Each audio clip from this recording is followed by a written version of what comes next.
Hello and welcome to Exotic Gardening UK, Yorkshire Kris Weekly, and in this week's episode we're looking around the garden in late March.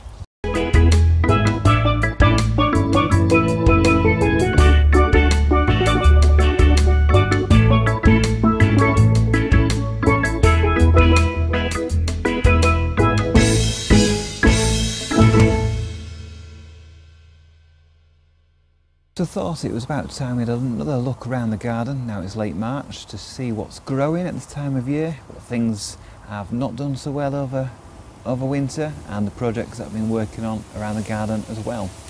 So one of the projects is one that we talked about earlier for my 2021 plans, and this is the area I'm in now, which was the steps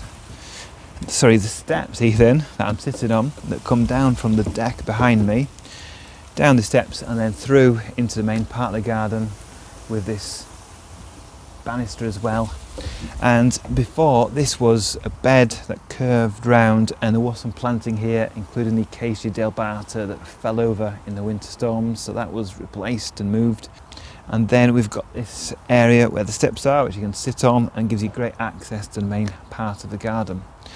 And over here we have got my carnivorous plants, including Venus flytraps, and now it's coming to early spring. We need to do some jobs with this. We need to pull out the weeds, so we've got quite a lot of tree seedlings in here, which I'll just pull out.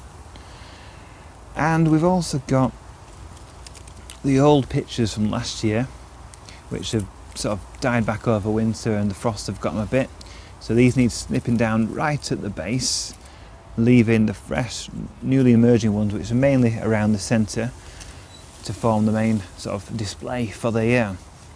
So you get some secateurs and cut the old ones down to the base, and if you want you can split open the old ones and you'll find lots of digested flies and beetles and things like that. Right, on with other jobs in the garden. And in front of me here I have my sleeping giant. It's just about stirring now, and that is Gunnera manicata. You can see some of the smaller leaves just appearing, but here this is a big central area where the biggest leaves will come from this year, and this is just emerging now. So I've taken off the old dead leaves that used to protect it over winter and just removed them, and it's still early because, like I said, end of March, we've got all of April to get through and into early May where we could still get frost. Obviously that won't kill the plants, but it could easily kill the newly emerging leaves. So just got to be mindful of that we might lose a few leaves early on in the season, but it doesn't really matter because plenty more leaves will follow. And as we get into May and June, this will absolutely cover this space. It'll be 2, 3, 4 metres across and tall by the end of the season. Monster plants. So as I keep mentioning, it was a pretty cold winter for us up here, and my Musa Baju was hit pretty hard, which is to be expected in cold winters, and especially when I didn't protect it. Obviously I can lose a height very easily in cold winters, but thankfully this one is not too bad. We've got this one here where you've got green coming out the top now. It's pretty strong, this stem, and that will grow away fine. But you may find, like I have, you've got a few that have collapsed. So down here, we've got one at right angles, where it's all gone floppy at the top. So all I'm going to do is cut this back, and when I cut it back, I should hopefully get to a point where I see some sort of life in the middle. So we're looking for sort of a creamish green colour, or very green. And at that point here, it's whitish. It's not very promising at this stage, so we'll cut it back a bit more and snip that across. And that's white, so that's probably going to be good. So that'll grow from this height, which you probably can hardly see me there. It's about 30-40 centimetres off the ground here. So there's still a lot of energy in the rhizome under the ground, so this should hopefully get up to about here by the end of summer. So if you've got an established plant, it doesn't really matter if it gets hit down to the ground, because there's enough energy for it to grow really fast the following year and get back up to its original height.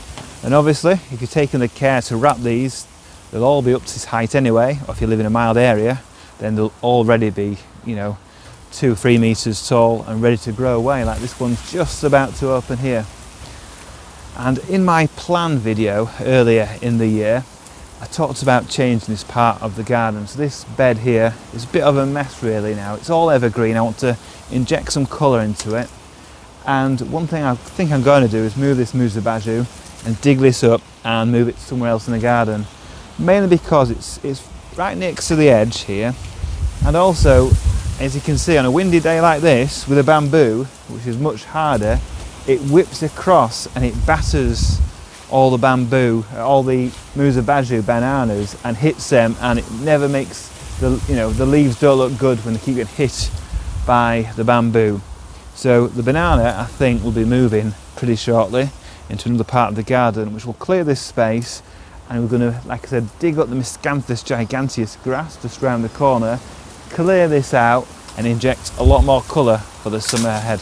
So in front of me here is my main arid bed, and I'm happy to report that the Brea amata, the blue Mexican palm here, that's doing well. It's survived the winter first of all, and it's still got its beautiful blue coloration on the leaves, and it's already produced, well, it's pushed out this leaf here, and I can see there's another spear, another leaf ready to emerge as well. So that's already growing in March, looking good. And you may notice I've still got the shelters on here on the other plants, because underneath here we've got the agaves. So they will be protected by the shelters for a few more weeks yet, and in April I'll remove the shelters and let the sun get to these plants and get them growing. Here's a much underrated plant for the exotic garden, and that is Acuba japonica, and this is a variegated form. It looks good all year round because it's evergreen. It's really, really hardy in all parts of the UK, and it has wonderful foliage, nice glossy leaves. This one's got nice speckled leaves as well. If this was a house plant, it'd probably be worth a few £100s. And we've got some nice berries on here as well, so nice red, flashes of red at this time of year and throughout winter and early spring. So a good doer, good background plant to have, always looking good when all these summer plants are sleeping. Here's a bit of a surprise to some people, and to me to be honest, and that is how well the Trachycarpus Gemini sectus is looking. As mentioned several times, we had a very cold winter here with lots of snow, down to -6, -7 in this part of the garden. But this palm, which comes from a pretty exotic area, from Vietnam, is completely unblemished, unfazed by the winter cold and snow. Actually, it's pushing out a leaf, which is pretty early because it only does one and a half leaves a year, and it looks like we're going to get the first leaf before the end of March. And just to show that it's not a fluke, here's another Gemini sectus that's been planted out for many years now, and again this one's completely unblemished by the cold, and it's grown away nicely. Here's a more sad looking palm. This is Trachycarpus latisectus. You can see the main leaf in the centre that's sort of vertical. That's pretty much untouched by the cold, but all the other leaves have died off due to radiation, frost and the cold weather. So it's sad to see it like this, but fortunately latisectus is pretty fast growing, and by midsummer you won't see any of these dead leaves, and it'll be probably about 4 or 5 new leaves sort of by August, September time. So recently I've been going along and thinning out my hedge of bamboo. This is Vagesia robusta, and I've chopped it down a little bit and trimmed it at the top down from about nearly 3 meters down to about 2.5 meters, and I've thinned it out like I said because it was coming over quite a long way. It's not a spreader, it is a clumper, but obviously over the years the clump gets bigger and bigger and bigger, so you just need to keep it in check if you don't want it to go too far into the garden.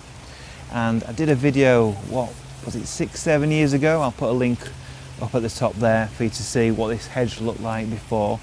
It was basically tiny little plants that I divided, put along here. It's about a good 10 metre run of bamboo, and it's thickened out really well, as you can see.